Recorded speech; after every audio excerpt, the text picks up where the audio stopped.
السلام عليكم ورحمة الله. اليوم جبت لكم واحد الفيديو من الاعلام التونسي كالعاده، وهما في دوك البلاطو كيبداو الاعجاب ديالهم بالسياحه المغربيه والتنوع والكيفيه اللي خلى المغرب انه يجلب سياح عدد وبعده طرق. وفي المقطع الاول غنشوفوا حسره هؤلاء الصحفيين من كون المغرب معروف في العالم اكثر من تونس. وعطيونا واحد التجربه من واحد الصحفي من تما، قال لهم ان ملي كنكونوا في اوروبا ولا في الامريك وكنقول لهم شكون اي دوله كتعرفوها من نورث افريكا، كيقولوا لهم مروكو ولا يعرفون تونس، وهذا الشيء اللي مفقصوا. وفي المقطع الثاني غنشوفوا كيفاش ان مدينه واحده، كيقولوا بان مدينه واحده والمقصود منها اكيد شفشاون، قدرت انها تجلب العديد من السياح واستقطاب العديد من المؤثرين والمشاهير بفضل مدينه واحده. وهذا الشيء كله بفضل التسويق الجيد اللي كيدير به المغرب من اجل التعريف بالمنتوج السياحي ديالو عكس تونس. وكيدير واحد المقارنه مع مدينه في تونس وهي القيروان، وكيقولوا لك بان القيروان احسن 20 مره من مراكش. وفهمت الصدق. وفي المقطع الثالث غنشوفوا كيفاش انه انبهروا بالنظافه اللي معروفه بها المدن المغربيه وخاصه السياحيه، العكس المدن التونسيه اللي كيف يقولوا التونس هما انهم مدن موسخه. يقدر يجي التوريست ويوقف قدام الكار ويلقى المزبله قدامه. يعني كيديروا واحد المقارنه اللي كتخليهم يحسروا على اوضاع تونس. بقاو معايا حتى الاخر وغنبداو باول فيديو. مختص بالسياحه الشاطئيه، ما يعرفش الدواخل نتاعها، ما يعرفش المخزون الثقافي والبيئي الهام جدا وحتى الصحراوي اللي مع الاسف غياب للتسويق، غياب للاستثمار الداخلي، وغياب للاراده زاد نوعا ما. دونك موضوع تنويع المنتوج السياحي في تونس هي من المواضيع الحارقه في السياحه التونسيه اليوم، بخلاف برشا مواضيع اخرين وبرشا اشكاليات تهم السياحه التونسيه مانيش ندخلوا في تفاصيلها.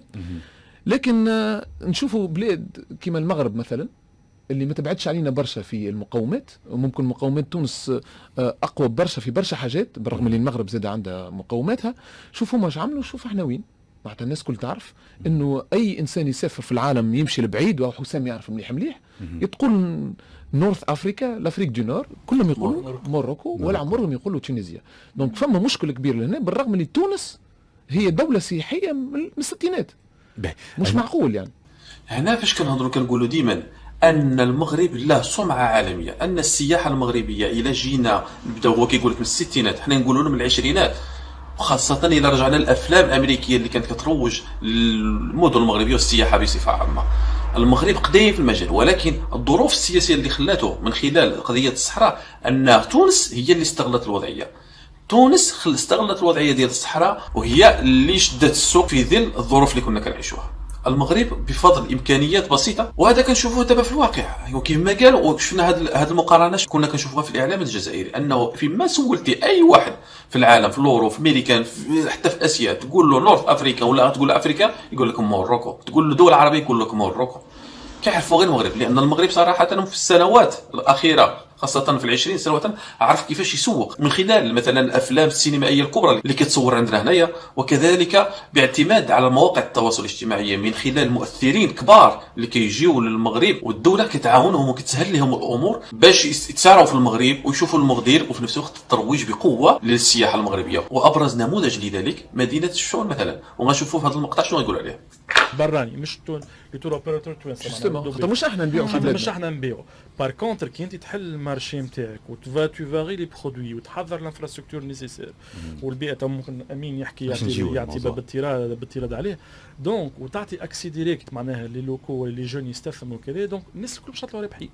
مي الزون دو كونفور هذيك اللي خلينا فيها الناس بدينا قبلهم، بعد نقلوا علينا من المنطقه راهو جيراننا بيان سور، وبعد طاروا بينا. هذا ما يعيبهمش. نحكي انا راه في الستينات راهو مثلا كيما تركيا راه ما كانتش السياحه كيف في تونس، راه باش نحكي شوف تركيا وين نشوف احنا وين. ما قال لك انا كي نمشي نقول لهم نورث افريكا يقول لي موروكو. باغ سامحني حسام، جوست المغرب باغ اكزومبل فما معناتها مدينه كامله يجيوها سياح جوست باش يعملوا السيرف، معناها معروفه باش يعملوا السيرف سياح، معناها باش تعرف انت جوست ان سو برودوي، معناها ان برودوي توريستيك معناتها صغير قداش يجيبوا به سياح من العالم الكل جوست في مدينه برك. مدينه برك نحكيو على القروان، فهمتي، اللي هي دي بالنسبه لي انا خير اقوى برشا من مراكش ب 10 مرات. بيان سور، شوف شكون نجموا نعملوا في القروان. ديجا يمكن الاسبوع انا بغيت نعرف كيفاش ان مدينه قيروان غتكون اقوى من مراكش. كيفاش مدينه قيروان هي مدينه تاريخيه كم مراكش، كفاس، كمكناس، كمدن التاريخيه في العالم يعني في اي انا فاش كيقتلوني كيقولوا لك حنايا لو انه درنا هذه غنديروا احسن من المغرب مثلا 100 مره. فاش. وكيف قلت في الفيديو السابق انه يمكن لك تخلق السياحه من والو، ما تستناش حتى تكون عندك مدينه تاريخيه ولا. المشكل فين كتبقى؟ المشكل كتبقى انه كيفاش انت غتخدم على هذاك المنتوج.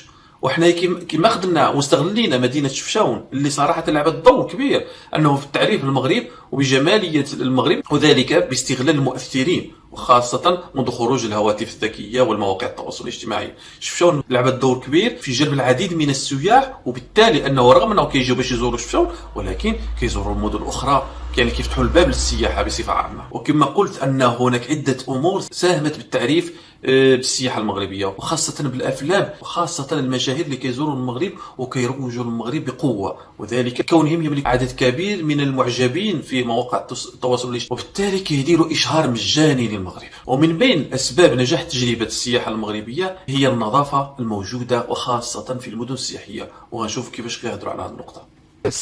يعني السحت التونسي بالاساس الى متى وين ماشيين؟ شوف الدول اش عملت، شوف سنغافوره اش عملت، شوف رواندا اش عملت. يا حسام انت تقول لنا من 2008 ظهر لي البلاستيك منعينه، شنو اللي يمنع احنا تونس من المطار ديجا؟ من المطار ديجا عايشكم راهو من 95 راهو سي ان جينوسيد، لو بلو غران جينوسيد دو 20 سيكل بريسك صار غاديكا الحوت والتوتسي وكذا.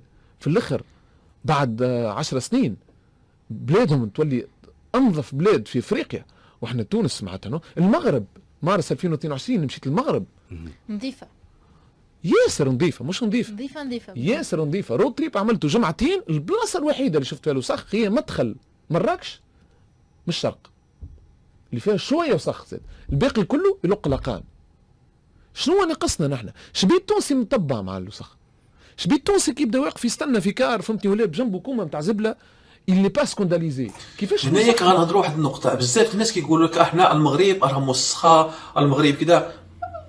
نحن منطقيه في هذا الشيء، ولكن في المغرب كاين مدن سياحيه كيعتمد عليها، المغرب كاين مدن سياحيه كيعتمد عليها وكينقيها.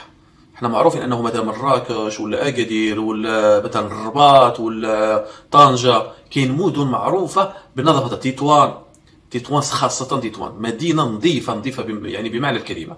كاين مدن المغرب خاصه المغرب اللي كيشوف المدن السياحيه واللي كتجلب السياح بزاف كيخليها نظيفه. كنا كنتمناو انه هذا الشيء يتعمم على عموم المغرب، ولكن الشيء صعيب في ذي قله الامكانيات، ولكن حتى الشعب كيلعب الدور. حنا كنشوفوا بعينينا انه بنادم غير كيتمشى كيسوق السياره وكيرمي الحاجه من الزاج، كيتمشى ولده كيرمي اي حاجه زبل في الارض ما كيهضرش معاه، يعني حتى التربيه ما كايناش عندنا.